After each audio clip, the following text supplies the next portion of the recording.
विकास वाजपेयी आए हुए हैं, इनसे बातें करते हैं। हाँ जी, विकास जी बताएँ क्या कहना चाहते हैं? हेलो सर, नमस्ते। हाँ जी, नमस्ते। सर आप मतलब कि हमेशा हम मानते हैं कि जो कास्ट सिस्टम है ये सब गलत है। लेकिन एक चीज़ बताइए, जो विवेकानंद थे, उन्होंने उपनिषद पढ़े, गीता पढ़ी, तो उन्होंने मतलब कि अगर गलत होता तो उनका नाम तो दुनिया में होना ही नहीं चाहिए था।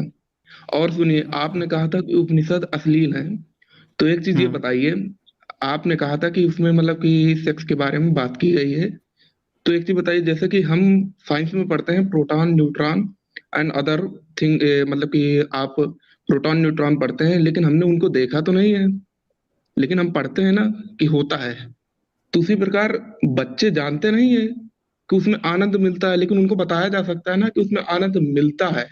तो उससे अधिक आनंद जो है परमात्मा में है। जैसे कि ओशो ने कहा था, ओशो भी थे, इतने महान दार्शनिक थे, उन्होंने कभी उपनिषद की बुराई की ही नहीं। अच्छा जी, उन्होंने किसकी? ओशो ने उपनिषद की बुराई नहीं, उन्होंने कहा कि पहले बौद्ध के मार्ग में चलकर, बुद्ध जी के मार्ग में चलकर, उसके बाद हुँ, जब तुम परमात्मा को विलीन हो जाओ, मतलब परमात्मा हुँ। प्राप्त कर लो, तो उसके बाद तुम उपनिषद पढ़ो। अच्छा जी। हाँ, तो ओशो कौन थे? महान दार्शनिक थे। अच्छा, दार्शनिक थे ना? हाँ, दार्शनिक उन्होंने ही थे किसी ना? कुछ और थे? उन्होंने जो है ये बताया कि हर धर्म की जो है, हाँ, कोई भी धर्म गलत नहीं, लेकिन मतलब कि उन्होंने बताया कि जो उपनिषद हैं, जैसे मुसलमानों में कुरान है, इनके जो है निचोड़ जो है, अगर वो कोई किसी चीज़ का निचोड़ मतलब कि जो मेन थिंग्स है वो गलत नहीं है। उन्होंने साफ-साफ बताया अच्छा, है। आपने तो बहुत ज्ञान दे दिया हम लोगों को। चलिए अब मैंने थोड़ा-सा ज्ञा हम लोगों को मैं कोई ज्ञानी थोड़ी हूँ, मैंने तो दूसरे की बात सुन के बोला है ना, और मैंने कुछ किस रिसर्च भी की अच्छा, है। उपनिषद में जो चीज़ मैंने दिखाया था, वो आपको क्या लग रहा है कि वो गलत है? नहीं, आपने कहा था, देखिए सुनिए, मैं कोई लड़ नहीं रहा हूँ। आपने नहीं, कहा मैं था तो कि कह ही नहीं उसमें रहा जो कि है, आप लड़ रहे हो। मैं तो कभी कह ही नहीं रहा कि आप लड़ रहे हो। मैं आपसे पूछ रहा हूँ कि उपनिषद में जो मैंने अश्लील श्लोक दिखाए थे कि उसमें अश्लीलता की बात की गई है, उसमें आपको क्या दिक्कत क्या आ रही है? आपने कहा था कि उसमें बोला कि आनंद मिलता है, तो बच्चों को ऐसा हुँ। पढ़ाया जाता है। तो एक चीज़ बताइए, आपसे मैं पूछना चाहता हूँ कि हम लोगों को न्यूट्रॉन, प्रोटॉन पढ़ाया जाता है कि नहीं पढ़ाया जाता? पढ़ाया जाता है ना? वो किसी को मालूम थोड़ी कि अभी किसी ने देखा थोड़ी, देख देख थोड़ी पाता है, लेकिन पढ़ाया जाता है ना। हुँ। उसी प्रकार बच्चे जाने नहीं हैं, लेकिन आगे अच्छा। चल के जानेंगे और उसको पढ़ाया जा सकता है ना। क्या क्या पढ़ाया जाएगा मैं तो क्या जान जाएँगे? थोड़ा-सा पूरा क्लियर कीजिए नहीं, ना अपनी आपने पूरी बात पूरा पूरा क्लियर कीजिए ना। आप जो अभी कह रहे हैं कि आपको जो है मैं ये कहना चाह रहा हूँ न्यूट्रॉन, प्रोटॉन पढ़ने से जो आप बात कर रहे हैं और उपनिषद की जो तुलना कर रहे हैं, वो थोड़ा पूरा क्लियर कीजिए ना, मैं पूरा सुनूँगा। मैं ये कहना चाह रहा हूँ कि देखिए, हमने न्यूट्रॉन, प्रोटॉन देखे तो नहीं है, लेकिन उनके बारे में पढ़ते हैं ना। उसी प्रकार जो है बच्चे अभी किए नहीं है वो सब, और उनको मालूम नहीं कि आनंद मिलता है कि नहीं मिलता। लेकिन बताया तो जा सकता है, बताया जैसे कि हमको न्यूट्रॉन, प्रोटॉन बताया जाता है। मैं ये बात कह रहा अच्छा, हूँ। तो आपके उपनिषद आप ये कह रहे हो कि उसमें सेक्स विज्ञान दिया हुआ है। विज्ञान के कहा मैंने, सेक्स मैंने उनको बताया कि उससे आनंद ज़्यादा मिलता है जो उपनिषद में लिखा है। तो मैं ये तो बताना मतलब चाहता हूँ कि बच्चों को मालूम नहीं है कि अभी उसमें आनंद मिलता है कि नहीं, लेकिन उन्हें अच्छा बताया गया आप है कि ये इससे ज़्यादा आनंद मिलता है। जैसे कि हमें प्रोटॉन, न्यूट्रॉन हमने देखा नहीं है, लेकिन हमें बताया जाता है। अच्छा, आप ये कह रहे हो कि उसमें जो गंदगी लिखी हुई है, उसको पढ़ने के गंदगी बाद से कहाँ? उन अच्छा गंदगी कहाँ? गंदगी ओशो ने नहीं खुद है। कहा है। हुँ, अच्छा, अच्छा, ओशो ओशो आपको जो है वो बता के चला गया है। सर्टिफ़िकेट सुनिए दे ना, गया है ओशो ओशो। ओशो अरे सर्टिफ़िकेट दे के गया है सर्टिफ़िकेट, ना उपनिषद का। ओशो ओशो जैसा महान, ओशो ने हिला दिया था अच्छा, अमेरिका को, आप कह रहे हैं। अच्छा, अच्छा, अच्छा, अमेरिका को हिला दिया था इसीलिए आँख मूंद के उस पर बिलीव कर लें। आप ये कहना चाहते हो? जो भैया जो कभी महान होगा। समीक्षा अच्छा ये बताओ समीक्षा कभी पढ़े हो कभी? कभी समीक्षा पढ़ाई किए हो कभी? जो आपके नहीं, धर्म मैंने ग्रंथ समीक्षा हैं, पढ़ा नहीं। उनकी जो समीक्षा करते हैं जो लोग, जो दिखाते हैं उसमें कि भैया ये क्या लिखा हुआ है, इसका क्या मतलब है, तो वो कभी पढ़े हो? कभी भी एक बार सिंगल पढ़ के कभी पता लगाए हो कि वो क्या कहना चाह रहे हैं? कौन ओशो? मैंने उनके विचार सुने हैं, उन्होंने मतलब खुद उनकी आवाज़ में, रियल आवाज़ में। अरे उसको की नहीं पूछ रहा हूँ, मैंने आपके हाँ। उपनिषद की पूछ रहा हूँ। आपने उस समय से कहा, मैंने खूब नहीं ध्यान से जी, सुना। अभी मैंने उपनिषद तो नहीं पढ़े हैं। बताइए, उपनिषद पढ़े नहीं हो? उपनिषद की उस समय से गाथा नहीं, वो जो आपने गाए कहा जा था रहे मैंने हो। उतनी बात की। हुँ। मैंने जो आपने कहा था मैंने उतनी बात की है, मैंने और कुछ नहीं कहा। अच्छा, तो अब जितना कहा है तो अब दिखा भी देता हूँ ना, मैं इसीलिए तो सुन रहा था। और आपकी बात और सुनना सुन भी ज़रूरी लीजिए, था ना। अब चलो, अब ये देखो सुन अब। लीजिए, एक चीज़ और हाँ, सुन नहीं, लीजिए अब मेरी सुन चीज़। लिया ना मैंने। अब इतना सुन लिया, अब कितना सुनूँगा मैं? देखिए कह विकास कह वाजपेयी, रहा हूँ बुद्ध जी ने आपको मैंने सफिशिएंट समय दे दिया है। इतनी देर कोई नहीं समय देता है। 2 मिनट, इतना देर 2 मैंने मिनट। फिर नहीं लूँगा ना अभी। अभी ठीक अब है, चर्चा करूँगा तब ठीक है। दूँगा मैं। आप ये नहीं कह सकते हैं कि आपको समय नहीं दिया गया। मैं चुपचाप सुनता रहा, आपको इसीलिए सुनता रहा कि आप लोग रोते बड़ा हो कि आपको सुना नहीं जाता है। अब ये स्क्रीन पर मैंने थोड़ा शेयर किया हुआ है, ज़रा इसको थोड़ा ध्यान से पढ़िए तो। पढ़ के थोड़ा पब्लिक को ही बताइए कि भैया ये क्या लिखा हुआ है। पढ़िए तो ज़रा। विकास वाजपेयी, ये आपके उपनिषद का ही है। हाँ, हाँ, पढ़ रहे हैं, बोल तो हाँ, रहे हाँ, हैं। हाँ, अर्थात पढ़िए। सुप्रसिद्ध प्रजापति ने विचार किया कि मैं इस वीर की स्थापना के लिए किसी योग्य प्रतिष्ठा का निर्माण करूं, अतः उन्होंने स्त्री की सृष्टि की। उसकी सृष्टि कर उन्होंने उसके अधोभाग की उपासना की, मैथुन कर्म का विधान किया। अतः स्त्री के अधोभाग नीचे के हिस्से की का उपासना करें। प्रजापति ने इस उत्कृष्ट गतिशील प्रस्तर खंड सदृश स्नेन्द्रीय को उत्पन्न करके करके स्त्री की यौन को प्रेरित किया, उससे स्त्री का संसर्ग किया। अब बताइए ये क्या लिखा हुआ है? आपको समझ में आया कुछ?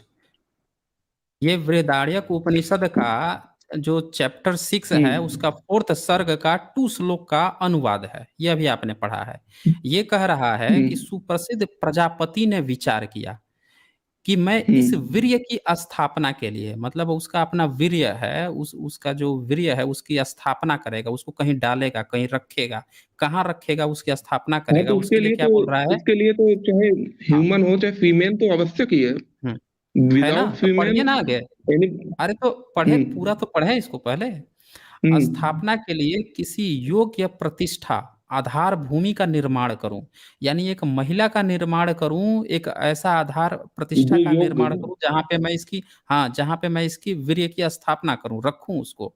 अतः उन्होंने हम्म। स्त्री की सृष्टि की, इसीलिए उसने स्त्री को बनाया। अब क्या लिख रहा हम्म। है?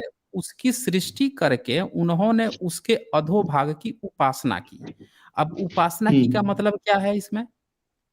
उपासना का मतलब कि हुँ, बोल सकते हो पूजा की है। पूजा की है, पूजा नहीं की है। कौन अधोभाग की उपासना करेगा?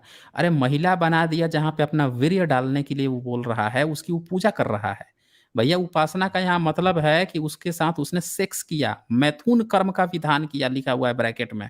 समझिए हम्म। कि वो उसको ठीक। बना ही स्त्री को इसलिए रहा है ताकि उसके साथ वो फेक्स कर सके, और वो मैथुन कर्म कर रहा है। अब सुनिए, जो प्रजापति हम्म। जिसको आप ब्रह्मा कहते हो, ये आपके उपनिषद ज्ञान दे रहे हैं। हम्म। प्रजापति ने हम्म। दुनिया बना दी, फिर अपना वीर्य स्थापित करने के लिए स्त्री बनाया, फिर उसके अधोभाग में अपना वीर्य डाल रहा है। अब देखिए क्या लिखता है, अतः हम्म। स्त्री के अधोभाग यानी नीचे के हिस्से की उपासना यानी सेवन करें। सेवन करना है, हम्म। सेवन मतलब उसका उपयोग लीजिए, ये कह रहा है। पूजा करने की हम्म। बात नहीं हो रही है, सेवन खाने की बात नहीं हो रही है, उपयोग करें उसका, मतलब उसका यूज़ करें सेक्स के लिए, ये बात हो रही है। आगे देखिए क्या कह रहा है। हम्म। प्रजापति ने इस उत्कृष्ट गतिशील प्रस्तर खंड सदृश शिश्नेन्द्रिय को, प्रस्तर खंड मतलब समझ हम्म। रहे हो? प्रस्तर खंड मतलब जो पत्थर की तरह वो हो, सदृश हम्म। शिश्नेन्द्रिय मतलब, शिश्नेन्द्रिय मतलब समझ रहे हो? पेनिस की बात कर रहा है। हाँ, हाँ, उत्पन्न हाँ, करके, हाँ। हुँ, उत्पन्न हम्म। करके स्त्री को योनि की ओर प्रेरित किया, इससे इस स्त्री का संसर्ग किया। ये लिखा हुआ है आपके बृहदारण्यक उपनिषद शानुवाद शंकर भाष्य सहित, पृष्ठ संख्या 1336, गीता प्रेस गोरखपुर। अब ये बताइए कि ये सब जो है आप बच्चों को पढ़ा रहे हैं, ये पढ़ने में मुझे यहाँ अच्छा नहीं लग रहा है कि हमारे दर्शक जो हैं वो क्या सोचेंगे कि ये सब किताबें लिखी हैं ठीक है, धार्मिक एक चीज ग्रंथों की। बताइए। और एक रुके एक थोड़ा, चीज। अरे रुके भाई साहब, हाँ, बहुत बोलिए। देर मैंने सुना है। हाँ, बोलिए, बोलिए। तो कोई ये दिक्कत नहीं, ये बोलिए। चीज़ें ये चीज़ें आप जो हैं बच्चों को पढ़ा रहे हो, और ये कह रहे हो कि इसे पढ़कर उनको समझ में आएगा कि हाँ, इससे मज़ा मिलता है। हैं जी?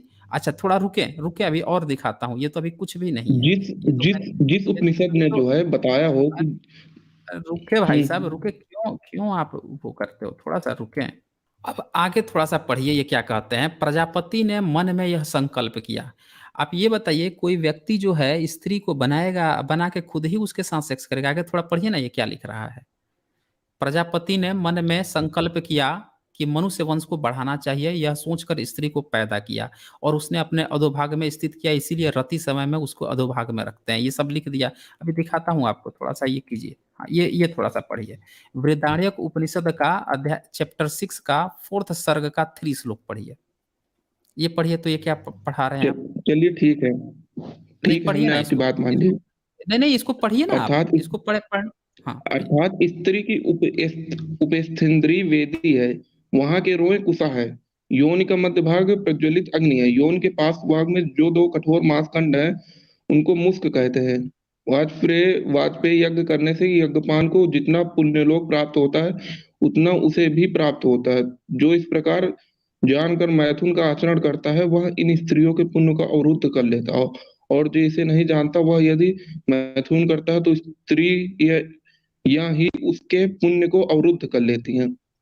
अब बताइए इसका क्या मतलब समझा आपने, थोड़ा बताइए ठीक तो है, मुझे। ठीक है, सुनिए, अब मेरी बात सुनिए। नहीं नहीं, आप मुझे बताइए ना ठीक है। इसका ये क्या लिखा है। ये कह रहा है अरे सुन कि तो अगर कोई लीजिए। कोई व्यक्ति अगर कोई व्यक्ति यह जान जाए कि स्त्री की जो योनि है, उस वो वेदी है। वेदी मतलब समझ रहे हो ना, जो हवन कुंड किया जाता है वेदी होता है, वो वेदी है। वहां के रोए जो है, मतलब वहां जो बाल हैं वो कुशा है, मतलब वो घास फूस है। और योनि का मध्य भाग प्रज्वलित अग्नि है, और योनि जो है ना, उसका जो मध्य भाग है, जो बीच का जो पार्ट है, वो अग्नि है, आग है। अब ये सब बातें जो जान रहा है, अच्छा सुनिए और कुछ आगे कह रहा है। ये कह रहा है योनि के पार्श्व भाग में जो कठोर मांस खंड है। अब बताइए, योनि जो है उसके अगल बगल जो पार्श्व खंड है, पार्श्व भाग है, जो साइड के हैं, वो जो दो कठोर मांस खंड है, उनको मुस्क कहते हैं। अब ये सारी बातें, इतनी बातें जो जान गया, ये बातें, उसको क्या कह रहे हैं कि वाजपेय यज्ञ करने से यजमान को जितना पुण्य लोक प्राप्त होता है, उतना ही उसे प्राप्त होता है। अब बताइए, बच्चा इतना बात जान गया तो उसको वाजपेय यज्ञ करने जितना वो हो जाएगा, पुण्य लोक हो जाएगा। अब मान लीजिए ठीक है, कि कोई अगर ये बात नहीं जाना, ये देखिए आगे क्या लिखता है। जो इस प्रकार जानकर मैथुन का आचरण करता है, वह इन स्त्रियों के पुण्य को अवरुद्ध कर लेता है। मतलब अगर कोई ये बात जान गया है तब स्त्री के साथ सेक्स कर रहा है, तो जितना स्त्री के पास पुण्य होगा वो सारा पुण्य ये खुद ले लेगा। अच्छा, अगर कोई व्यक्ति ये बात नहीं जानता है, तो ये सारा पुण्य उसका किसके पास चला जाएगा? स्त्री के पास चला जाएगा। ये कौन सा उपनिषद का ज्ञान है भाई साहब? ये कौन सा ज्ञान आप बच्चों को पढ़ाना चाहते ठीक है, हैं? ठीक है, सुनिए, सुनिए तो मेरी बात। अब उपनिषद सुनिए का मेरी मतलब क्या बात। होता है? आप मुझे ये बताइए, ठीक, उपनिषद का क्या मतलब होता है? ठीक है, आपकी बात मान नहीं, ली, अब आप मेरी बात मुझे सुन लीजिए बताइए। थोड़ा। मैं सुनूंगा, अरे मैं सुनेंगे भी सुनूंगा। तो। नहीं, सुनूंगा ना कह रहा आपको, हूँ, मैंने बुद्ध उतना जी देर। जो थे, अरे, फिर बुद्ध जी आप जो पहुंच थे। गए। अरे कहाँ पहुंच रहे हैं भाई साहब, कहाँ पहुंच रहे हैं? उनकी बात नहीं चल रही है, जब चलेगी उस पर भी बात कर लूंगा मैं। आप लोगों की जैसे किताब खुलती है, जैसे बात चलती है, तुरंत आपको बुद्ध, जेसस, क्राइस्ट और मोहम्मद सब याद आ जाते हैं। अरे यहाँ जो आपका हिंदू धर्म है उसकी बात चल रही है ना, आपका ब्राह्मण धर्म है उसी की बात चल रही है। आप ही आके उपनिषद की चर्चा किए, उसी की बात चल रही है, तुरंत बुद्ध याद आने लगे। ऐसे लग रहा है जैसे वही आपको मोक्ष देने वाले हैं। अरे सुनिए, यहाँ पे क्या बच्चों को पढ़ा रहे हैं? उपनिषद। मैंने मतलब पूछा है आपसे कि उपनिषद का मतलब क्या होता है। आपको आइडिया है विकास वाजपेयी? विवेकानंद जी थे। मैं आज अरे उपनिषद का क्या सुनिए तो, मतलब उन्होंने होता है? वासना से अरे दूर रहने के लिए करूंगा कहा ना मैं बात। अरे जिन्होंने कहा हो कि मैं वासना से दूर रहने के अरे लिए, भाई, वासना गलत शरीर के लिए, विवेकानंद जी ने। देखो विकास वाजपेयी, ऐसे नहीं चल पाएगा आपसे। मैंने शुरू में पूरा स्टेटमेंट ले लिया, स्टेटमेंट मुझे सारा पता है, आप बार बार रिपीट वही कर रहे हो। विवेकानंद पर भी आ जाऊंगा, पहले उपनिषद पे चर्चा कर लेते हैं। मेन मुद्दा उपनिषद ही था। ओशो भी उपनिषद आपने कहा, ओशो ने उपनिषद की बात की, विवेकानंद ने उपनिषद की बात की, सबने उपनिषद की बात की, तो उपनिषद पे मैं भी तो कर रहा हूँ। पहले ये तो क्लियर कर लो, फिर आऊंगा ना विवेकानंद ने क्या कहा, क्या समझा। तो यहाँ पे आप ये बताओ मुझे कि उपनिषद जो है, उपनिषद का क्या मतलब होता है, ये पहले क्लियर करो मुझे। क्या मतलब होता है उपनिषद का? उपनिषद मैंने अभी पढ़े तो नहीं है, मुझे अर्थ नहीं हम्म। मालूम उपनिषद का। ये अभी पढ़ लेकिन लिया ना, ये पढ़ा ना आपने, इससे आपने क्या सीखा? एक बच्चा जो इससे है, छोटा मतलब कि बच्चा, देखो। 7-8 साल का बच्चा है, सुने मेरी बात। 7-8 साल का हम्म। बच्चा है, उपनिषद का मतलब होता हुँ, है कि जो जो तरुण बच्चे, किशोर जो बच्चे होते हैं, छोटे बच्चे होते हैं, उनको अपने बगल में बैठा के नजदीक से ज्ञान देना, ये मतलब होता है उपनिषद का। उपनिषद, नजदीक बैठा के जंगल में अकेले ज्ञान देना, ये मतलब होता है। अब ये बताइए मुझे कि ये छोटे छोटे बच्चों को जंगल में वैसे व्यक्ति पढ़ा रहे हैं जिनके घर में खुद स्त्री नहीं है, जो खुद ही ब्रह्मचारी का रोना रो रहे हैं कि हम ब्रह्मचारी हैं, जंगल में रहते हैं, पत्नी से दूर रहते हैं। जब छोटे छोटे बच्चों को ऐसी गंदी गंदी बातें बताएंगे कि स्त्रियों की योनि जो है उसमें जो बाल होते हैं, उसके बीच में अग्नि होती है, उसके बीच के जो मांस खंड है वो, उसको मुस्क कहते हैं, और ये सब तुमको जानना पड़ेगा, तो ये बताइए वो क्या उन बच्चों का सेक्सुअल एक्सप्लॉइट नहीं हुँ, करेंगे? उन बच्चों के बायोलॉजी साथ जो बायोलॉजी में गंदी-गंदी, अरे सुनो भाई साहब, रुको थोड़ा। उन बच्चों हुँ, के साथ इतनी गंदी-गंदी बातें करना, आपको पता है कॉन्स्टिट्यूशनल रूप से ये एक वो है, आप कह सकते हैं क्राइम है ये। इसने छोटे बच्चों को इस तरह की गंदी-गंदी बातें किताब में लिखकर और नज़दीक बैठ के पढ़ाना, और वो जंगल में अकेले, ये क्राइम है। आप बोल रहे हैं कि ये धर्म है? ये धर्म है आपका? मैंने धर्म नहीं बोला, मैंने बोला दूसरों हाँ। ओशो और विवेकानंद जी की बात, ठीक?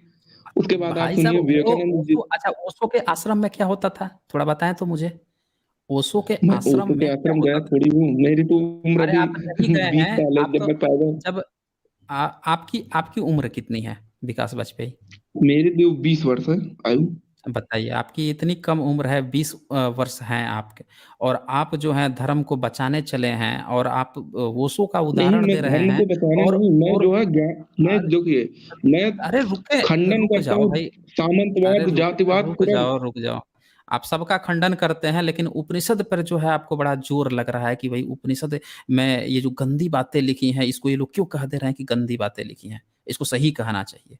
चलिए, अब आपको कुछ और दिखाता हूँ उपनिषद में। इतने से काम नहीं चलेगा। आपका उपनिषद का जो भूत है ना, वो पूरा उतरना चाहिए ना। थोड़ा-सा देख लेने से थोड़े काम चलेगा। इससे तो वो हो जाएगा। अब चलिए एक और पढ़िए उपनिषद का। ये भी थोड़ा-सा आज आप उपनिषद पढ़े नहीं हैं तो मैं ही पढ़वा देता हूँ ना। अब विवेकानंद ने तो आपको पढ़ाया नहीं है, ओशो ने भी नहीं पढ़ाया है, तो हम ही पढ़ा देते हैं। चलें, अब ये पढ़िए बृहदारण्यक उपनिषद का जो 6th चैप्टर है, उसका 4th सर्ग का 9th श्लोक का अर्थ पढ़िए, क्या लिखा है?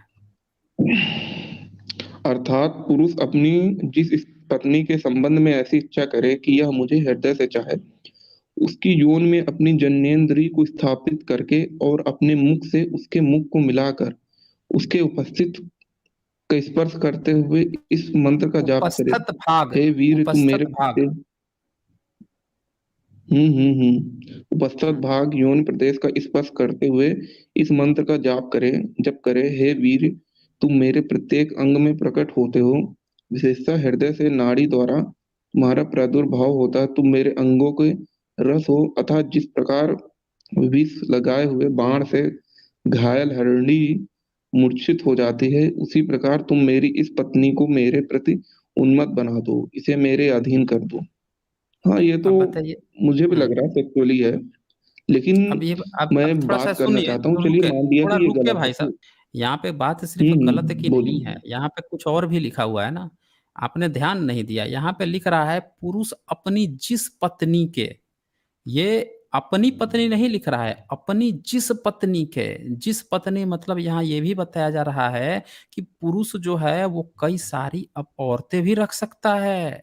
मल्टीपल औरतें, बहुपत्नी का यहाँ पे बात तो चल फिर रहा है। ये मल्टीपल जो औरतों का ये खंडन क्यों हुआ?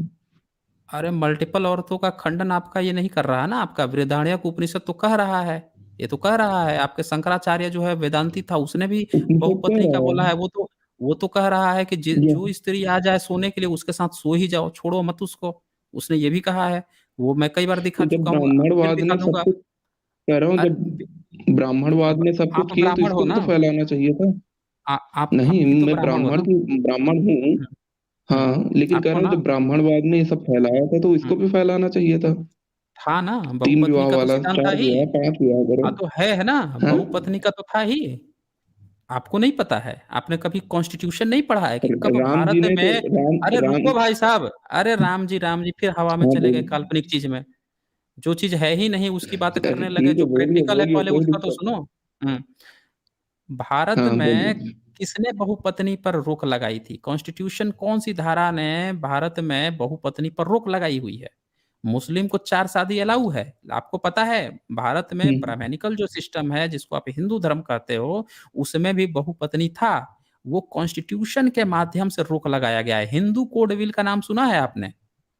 Hindu code bill. सुना है। ये रोक हिंदू लगाई गई है, अमेंडमेंट रोक। एक्ट। हाँ, ये रोक लगाई गई है। आपके जो ईश्वर है ना, उनकी मल्टीपल पत्नी होती हैं। आपका कृष्ण जो है, उसकी मल्टीपल पत्नियां हैं। वो तो जो देवताओं की पत्नियां हैं, वो भी आप पढ़िए ना, भागवत पुराण पढ़िए, आपने खोलिए, बैठिए। कृष्ण जी की बात तो कर दी, हाँ, लेकिन कृष्ण क्योंकि जी ने आपने राम को 16,000 पकड़ा विवाह ना। किए किस कारण आपने से? आप अच्छा, उसको उस पे भी चर्चा कर लेंगे, उस पे भी अभी चर्चा कर लेंगे। अच्छा, क्या कहा आपने कि कृष्ण ने 16,000 बीवियों से लड़कियों से शादियां की किस कारण से? आप हमें कारण बताएंगे? हम यहाँ बात कर रहे हैं बहुपत्नी की, आपने ये स्वीकार भी रहे हैं कि उसने की थी, अब आप कह रहे हैं किस कारण से? मतलब कोई हत्यारा है, हत्या कर दिया, अब आप हमें कहेंगे अच्छा किस कारण से हत्या? कोई बलात्कारी है, बलात्कार कर दिया और अब आप हमें जस्टिफाई करेंगे, बताएँगे, अच्छा किस कारण से बलात्कार किया? अरे भाई साहब, यहाँ पे मैंने सिर्फ़ ये बात कही है कि भारत में ब्राह्मण धर्म जो है उसमें बहुपत्नी का सिद्धांत है। आपका ईश्वर जो है इतनी बार अवतार लेता है, आपके काल्पनिक ग्रंथों में, अवतार ले लेकर हर बार उसको बीवियाँ मिलती हैं। राम का अवतार लेता है, तो उसको कौन मिलता है? सीता मिलती है। फिर कृष्ण का अवतार लेता है, फिर कितनी न जाने औरतों को वो कहता है, घुमाता-फिराता है, कितनी गोपियों के साथ रासलीला कराता है, ये मैं थोड़े बोल रहा हूँ, आपके धर्म ग्रंथ बोल रहे हैं, आपकी किताबें बोल रही हैं।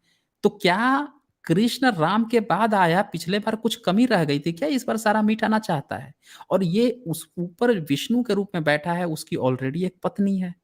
भाई साहब, जब उसकी एक पत्नी ऑलरेडी है, या नीचे ज़मीन पर आकर इतनी सारी लड़कियों के साथ घूम रहा है, इतनी सारी शादियाँ कर रहा है, आपके धार्मिक ग्रंथ ये लिखते हैं कि उसके 16,80,000 बेटे हो गए, जो आपस में लड़के मर गए, इतने बच्चे पैदा कर देता है। कर क्या रहा था? कैसा ईश्वर है? तो इसीलिए ये काल्पनिक कहानियों पे मैं अभी नहीं चर्चा करना चाहता हूँ। आपने राम का नाम लिया, इसलिए मुझे कृष्ण का ही बताना पड़ा, और आपके ऐसे तमाम देवी-देवता हैं जिनके बहुपत्नियाँ हैं। और ब्राह्मण ग्रंथ में आपके बहुपत्नियाँ, आपके जितने भी तथाकथित जिनको आप हिंदू राजा बताते हो, वो मल्टीपल पत्नियाँ रखते थे। बहुत सारी पत्नियाँ रखते थे। ये हमारा वो नहीं है। अभी चर्चा का विषय ये है कि उपनिषद पे जो हम चर्चा कर रहे हैं कि आपका उपनिषद भी बहुपत्नी की बात कर रहा है। कि अपनी पुरुष अपनी जिस पत्नी के संबंध में ऐसी इच्छा करे, मतलब उसके पास बहुत सारी पत्नियां हैं, उसमें से जिसके प्रति भी ऐसी इच्छा करता है, उससे इच्छा करे कि यह मुझे हृदय से चाहे, उसकी योनि में अपनी जनेंद्रिय को स्थापित करके अपने मुख से उसके मुख को मिलाकर उसके उपस्थ भाग योनि का स्पर्श करते हुए, अरे भाई साहब, ये सब किताब में लिखने वाली ये सब बातें होती हैं? बच्चों को ये सब सुनाने वाली बातें होती हैं? ये आप बता रहे हो यहाँ पे? चलें, अब बताएँ तो मुझे इस जो आपने उपनिषद पढ़ा था, इसके बारे में पहले टिप्पणी करें कि क्या ये बच्चों को पढ़ाने लायक है कि नहीं है? फिर मैं आपसे बात करता हूँ। बोलें। हुँ। कह रहे हैं कि हमने आपकी बात मान ली कि गलत है, क्या मान ठीक? ली? क्या क्या बात मान ली? कि ये जो बातें लिखी हैं कि ये मतलब कि उपनिषद में बातें ये हम लोगों को मतलब हमारे समाज के लिए गलत है, ठीक? ठीक है, बस हो गया, हो गया। लेकिन आपने अब मान सुनिए लिया कि मेरी बात को। अरे रुको, रुकिए भाई साहब। ये बातें मैंने अभी कहा आपने पूरी बातें अरे नहीं कहा रुको कि भाई, गलत है। नहीं, नहीं, नहीं, ये पूरा सुनूँगा ना, पूरा सुनूँगा ना मैं, पूरा हुँ, सुनूँगा। अभी आपने ये मान हुँ। लिया कि जो आपने पढ़ा उपनिषद, वो समाज के लिए गलत है। ये ये माना बात ना है, हाँ, आपने? ये तो भाई गलत है। हाँ, ये वाला गलत तो है ना? गलत है। मैं खुद हाँ, हाँ, तो ये तो जब गलत बढ़ावा है, देने जब लायक नहीं। गलत है जब गलत है, तभी तो मैंने पूछ लिया कि ओशो के आश्रम में क्या चलता था? वो भी तो ज़रा बता देते। ओशो के आश्रम ओशो के आश्रम में चलता क्या था? मैं तो भाई हुँ। अभी जानता नहीं हूँ ओशो के आश्रम में क्या चलता था। मैंने उसकी नहीं क्यों जानते ना, तो वो उदाहरण कैसे आपने दे दिया कि ओशो इसका सपोर्ट करता था? जो व्यक्ति मैंने इस सुना है ना ऐसी चीज़ों भाषा। का सपोर्ट कर रहा है, जो व्यक्ति ऐसी चीज़ों का सपोर्ट कर रहा है, ऑफ़ कोर्स उसका आपको चेक करना पड़ेगा ना कि उनके यहाँ क्रियाकलापें क्या चल रही हैं, कैसी-कैसी और भी चीज़ों को ये लोग सपोर्ट करते होंगे। ये भी तो पता लगाओगे। चलिए, पर मान ली ये बात सही है हुँ, मतलब कि अब मेरी भी बात सुन लीजिए थोड़ा। कह रहा हूँ बस कि जो बताएँ, बुद्ध बताएँ, जी थे सुनूँगा, ज़रूर सुनूँगा। आप अच्छा, आप कह रहा हूँ जो टॉपिक बदल रहे हैं क्या? आप टॉपिक चेंज कर रहे हैं? नहीं, टॉपिक नहीं बदलूंगा मैं, थोड़ा मतलब कि देना चाह रहा हूँ आंसर देने के लिए कुछ बातें जोड़ने। नहीं नहीं, देखिए उपनिषद अभी टॉपिक है, उसी पे चर्चा करूंगा। आप अरे अगर उसी पे मैं बुद्धिस्ट होते ना, मतलब। अगर आप मुस्लिम होते तो इस्लाम पे चर्चा करते तो इस्लाम पे करता। आप कहते कि भाई हिंदू पे कर लो, तो नहीं करता ना मैं। अरे मैं चर्चा मुस्लिम नहीं कहे, करना चाहता हूँ बुद्ध धर्म नहीं में। तो मैं मैं आप, नहीं बुद्ध तो आप धर्म में क्यों चर्चा बताना करना चाहते ही हैं? नहीं चाहता हूँ। नहीं तो मैं क्यों, बुद्ध आप धर्म क्यों में चर्चा ही जबरदस्ती, नहीं नहीं करना नहीं तो चाहता। क्यों, क्यों जबरदस्ती मुद्दा को भटका रहे हैं अभी उपनिषद की। अब मैं ना आपको उपनिषद पूरा दिखाऊंगा ना मैं, आप झूठ मूठ का टॉपिक बदल के आप सोच रहे हैं कि भाग जाएंगे, ऐसे थोड़ा ही होने दूंगा मैं। अभी मैं पूरा दिखाऊंगा ना आपको, ये देखिए। पढ़िए तो जरा ये बृहदारण्यक उपनिषद का आवाज अध्याय आ रही है सर? हाँ आ रही है, आवाज आ रही है, थोड़ा ये पढ़िए तो ये। अर्थात पुरुष को अपनी जिस पत्नी के संबंध में ऐसी इच्छा हो कि यह गर्भ धारण करे, वह उसकी योनि में अपनी जनेंद्रिय स्थापित करके उसके मुख से मुख मिलाकर पहले अपानन क्रिया करके पश्चात अभिप्राणन कर्म करे, और कहे मैं इंद्रिय रूप वीर के द्वारा तेरे रेतस का आधान करता हूँ, ऐसा करने से वह गर्भवती ही होती है। अब बताइए कि कोई जो है सेक्स कर रहा हो, और जब ये कहेगा वहां पे मंत्र पढ़ेगा कि मैं जो है ते रेतसा रेत आधथा मिति गर्भी यड़ेव भवती, ये जब वहां पे मंत्र पढ़ेगा तभी वो गर्भवती होगी।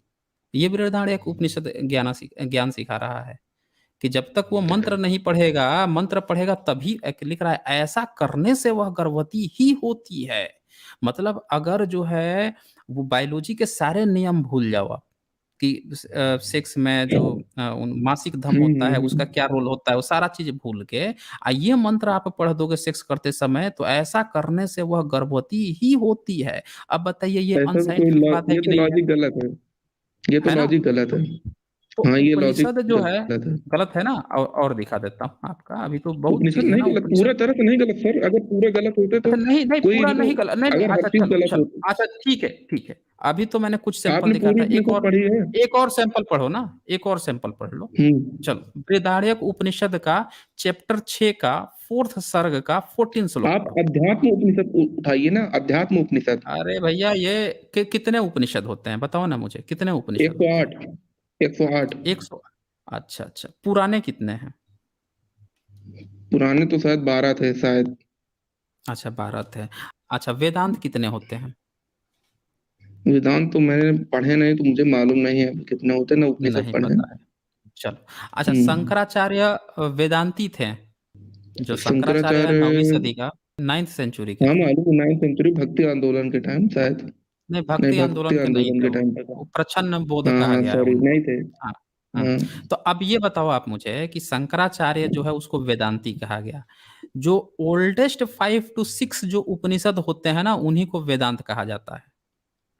ओल्डेस्ट जो है 5 6 जो है उसी को वेदांत, यानी कि शंकराचार्य के समय में 5 6 कम से कम उपनिषद थे। आज जो आप 108 बता रहे हो ना, आपको अल्लो उपनिषद का नाम सुना है आपने?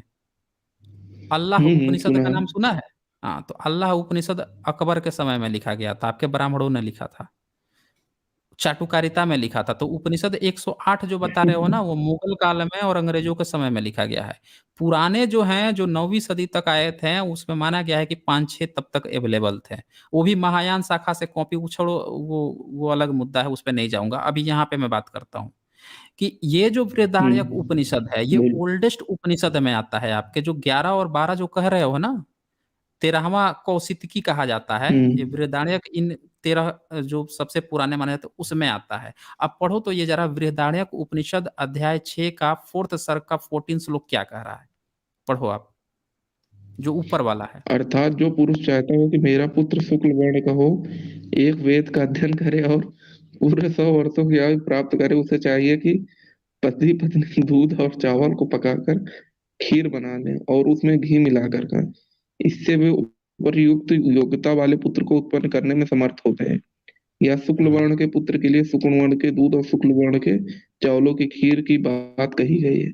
क्या सफेद खीर खाकर अफ्रीका के लोगों के बच्चे शुक्ल वर्ण के पैदा होने शुरू हो जाएंगे क्या इस तरह? ये तो इलॉजिकल बात है, इलॉजिकल। है ना? तो आपका उपनिषद हेलो। जो है कह रहा है कि आप खीर खा लोगे, अब एक वेद का अध्ययन कर लोगे, तो आपका बच्चा जो है शुक्ल वर्ण का गोरा पैदा हो जाएगा। तो यहाँ पे ये पूछा गया है कि भाई ये बताइए कि अफ्रीका जो है अफ्रीका के लोग को उनको सफेद खीर खिला के या एक वेद पढ़ा दिया जाए तो क्या उनका बच्चा जो है गोरा पैदा हो जाएगा? अब बताइए आपकी ये सब बिल्कुल बातें जो है इलॉजिकल है। उपनिषद इलॉजिकल है ना? तो यही तो मैं कह रहा हूँ कि आप लोग जो आते हो विरोध करने कि भैया साइंस जर्नी आप कैसे उपनिषद को ऐसा बोल दिए, हैं? तो हम लोग ऐसे नहीं बोलते हैं। चलिए एक और पढ़ दीजिए, तो बृहदारण्यक उपनिषद का अध्याय 6 का 4th सर का 15 श्लोक ज़रा पढ़ लीजिए। चलिए चलिए, आप उपनिषद की बात नहीं छोड़िए एक सर, मतलब नहीं, नहीं मैं पढ़ दूसरी पढ़ बात लीजिए। भी। नहीं, नहीं आप आए थे ना उपनिषद को कहे थे ना, एक दिन में एक ही टॉपिक कवर करूँगा चलिए ना, ठीक ऐसे तो बहुत है, हाँ पढ़े ले बहुत हो रहे जाएगा। हैं। चलो इसको अर्थात भी पढ़ लीजिए। अर्थात जो चाहे कि मेरा पुत्र कपिल या पिंगल वर्ण हो, दो वेदों का अध्ययन करे और पूरे 100 वर्ष तक जीवित रहे, वह और उसकी पत्नी दही के साथ भात पकाकर वह उसमें घी मिलाकर खाए, उससे वो वैसे पुत्र को जन्म देने में समर्थ हो। अब बताइए पिंगल वर्ण का पीला कलर का अगर बच्चा पैदा करना हो तो दो वेद का अध्ययन कर ले आए तो वो क्या पिंगल वर्ण का बच्चा पैदा कर देंगे। और उसकी पत्नी जो है दही के नहीं साथ होगा। भात खा के पका के घी खा ले तो ये पैदा हो जाएंगे। आपको पता है आपने नहीं, ये बाबा तो साहब का साइंस गलत बाबा पूरी। है ना? तो ये इसीलिए तो कह रहे हैं कि जो चीज़ अनसाइंटिफिक है, उसको तो हम लोग टारगेट करेंगे ना। साइंटिफिक टेम्परामेंट कैसे लाओगे आप समझ में? जब तक आप जितनी अनसाइंटिफिक बातें जो हम्म, आपके धर्म ग्रंथों में लिखी आपको पता है इसमें बार-बार घी खाने का जो बात आ रहा है, बार-बार घी आप लेकिन एक ये चीज चीज़ पढ़ो बताइए तो सर। सुनो, मैं एक बहुत गूढ़ बात अभी आपको बताऊँगा। एक ये वाला पढ़ लो, हम्म। इसके बाद से बहुत गूढ़ बात बताऊँगा। अभी ब्राह्मणों का एक बहुत गूढ़ बात आप भी ब्राह्मण हो ना, आपको भी पता चलेगा। ये पढ़ो जरा बृहदारण्यक उपनिषद हम्म। 6:4-16 जो श्लोक है, इसका थोड़ा अर्थ आप पढ़ो तो। छह ये चार जो शिफ्ट, अर्थात जो हाँ, चाहे कि मेरा पुत्र श्याम वर्णक व अरुण नयन हो, तीन वेदों का अध्ययन करे तथा पूरे 100 वर्षों तक जीवित रहे। अरे ये तो इलॉजिकल है ये भी पूरी। वह और उसकी हुँ, पत्नी जल में चावल पकाकर भात तैयार कर ले और उसमें घी खिलाकर खाए, इससे वे हुँ। उक्त योग्यता वाले पुत्र को जन्म देने में समर्थ हों। बिल्कुल इलॉजिकल है। है ना लॉजिकल। तो यही हम लोग हेलो। कहते हैं कि उपनिषद उपनिषद जो है आपका इतनी इलॉजिकल बातें करता है जिसके कारण हम लोग को बताना पड़ता है। अच्छा आप देखिए आप ब्राह्मण थे, आप यहाँ पे आ गए कि आपको लगा कि हमारे बाप-दादू ने इतनी मेहनत से किताबें लिखी हैं, संस्कृत में लिखी हैं और ये लोग कैसे गलत बता दिए, विवेकानंद ने अच्छा बताया, ओशो ने अच्छा बताया और ये लोग क्यों खराब बता रहे हैं? लेकिन जब मैं आप इतनी देर आपको पढ़ाया तब आप खुद ही ये बात कहने लग गए कि यार ये तो बड़ा इलॉजिकल लिखा हुआ है और आपने ये भी कहा कि आप खुद पढ़ के नहीं आए थे। तो यहाँ पे आपको समझना होगा ना कि आप ब्राह्मण लोग को खुद अपनी किताब पढ़नी होगी। आप लोग जो धर्म रक्षा के लिए आ जाते हो पहुँच जाते हो कि भैया आप लोग ऐसे क्यों बोल देते हो? आपने खुद नहीं पढ़ा है, हम लोग पढ़ाते हैं तो तब आपको समझ में आता है कि क्या चीज़ें लिखी हैं। अच्छा एक चीज़ अब गूढ़ बात आपको बताता हूँ क्या है। ये 3 मैंने दिखाया आपको व 1 वेद, 2 वेद, 3 वेद हर जगह पे दिया था कि घी भी मिलाना है चावल के साथ। चाहे आप दूध दही मिला लो लेकिन घी मिलाने की बात।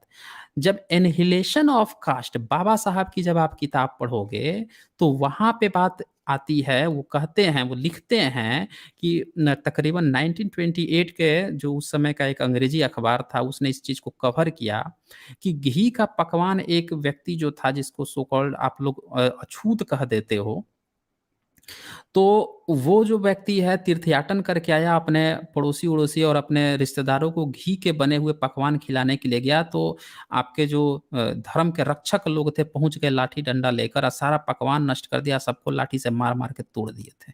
कि तू घी खाएगा?